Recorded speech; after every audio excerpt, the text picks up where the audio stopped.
It's time for Sunrise with Jesus. Be sure to follow this podcast on iTunes, Google Play Music, Facebook, and YouTube.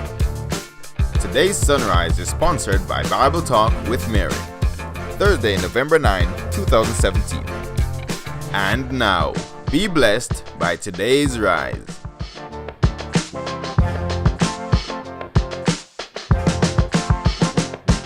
I studied in high school. I was really good.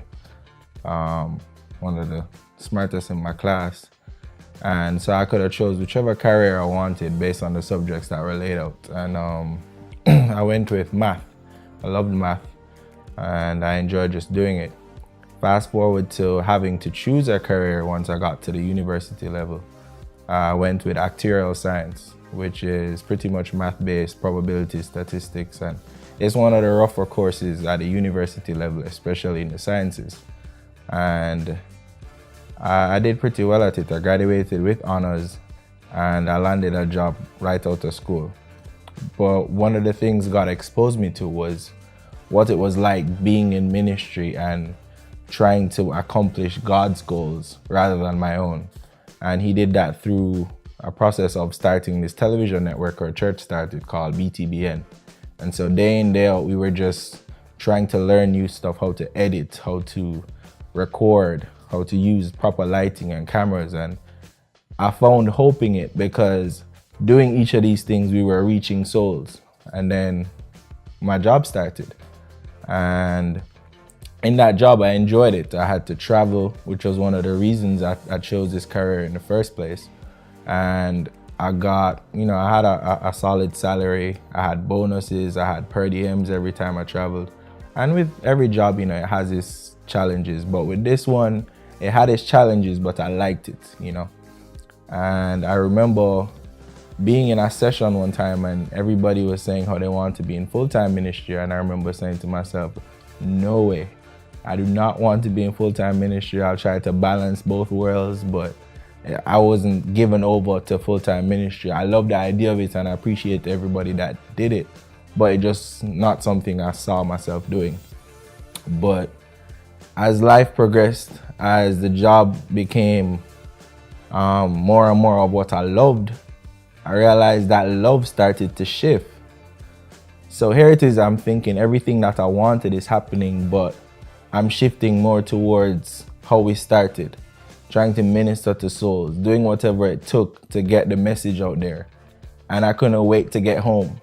I'd be on another island, dying to come back home, just to do the remedial tasks. I'd be on the job editing, trying to get some shows out. And, it really dawned on me that God was leading me in another direction. And I really needed to stop and focus on what He was saying. And I remember we went to this session and persons were just crying out. Now, this is a traditional church. We had a packed altar, people crying in tongues. And I remember my role and my function was to ensure that the sound was okay. Was to ensure that the recording was solid. Was to ensure that the visual was good. And that was enough for me. That was enough to know that these persons were touched by God and persons that see this recording would be touched by Him as well. And that was enough to say, okay, God, I understand the calling now. And I understand what it takes. And so I handed in my resignation. My boss wasn't happy because, he loved the work that I put in, but fulfilling purpose was more important to me. And so not long after that, like a couple of days after handing in my resignation, completing the 2 weeks, I got called to another location. Now I'm Jamaican. We got called to a location in Leesburg, Florida. Completely new to me, completely foreign. It was in like an inner city area. And so some of what was needed was changing light bulbs, planting grass. And so it was like a shock, a life shock for me, but I understood purpose in it. Like God was humbling me. And I needed that because in every aspect of my life prior to that, I was pretty self-sufficient. I was doing stuff on my own. I was accomplishing stuff without the help of others. But God had to show me that I had to rely on Him in order to trust Him completely, wholeheartedly. And so there was no income. We ate what was provided for us. And so my mom at the time, she couldn't understand what was happening. She was completely flabbergasted by the fact that she spent all this money, sent me to school. I graduated with honors, and everybody loved me in my job. And I'm turning it down now to come and plant grass and change light bulbs and sweep floors. But I did it with a joyful heart because I felt like this was probably the biggest decision I ever made for God. And it was all I needed. And so every conversation I was even more encouraged, because mom didn't understand, but I knew God understood my heart. And I know this is what he wanted me to do.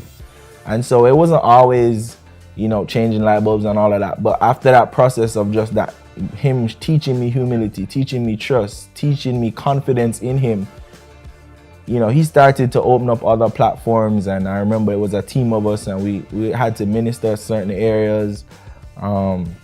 Sometimes it required ministering on a Sunday in front of a congregation, and those are stuff I really never saw myself doing.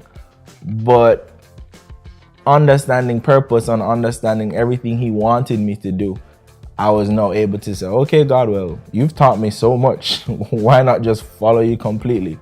And so now I'm reaping the benefits of it. And I don't really want to get too carried away by that, because that wasn't the reason for it. But I'm really thankful that even in it, he's blessed me in numerous ways. I met my beautiful fiance. I was able to start a business out of just having that time to myself. But I'm still able to function as a minister. And, it didn't take anything away from who I was as a person. I had all to gain because that's what God called me to be. Now, I know hearing a testimony like this, everybody may think, oh yes, I definitely need to go into full-time ministry because this is what God is calling me to. But a lot of times that's not always the case. Sometimes he needs you on that job to minister to others. Sometimes that's your area of evangelism. And sometimes even just people who pay tithes, we rely on them to do what we do.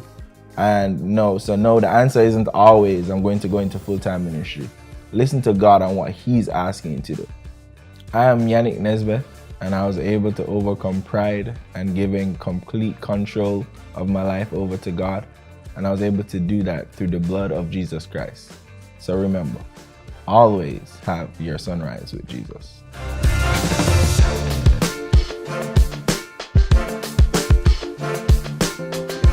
If you enjoyed today's sunrise, continue to rise with us by following our social media, Facebook, Twitter, Instagram, and YouTube at Sunrise with Jesus.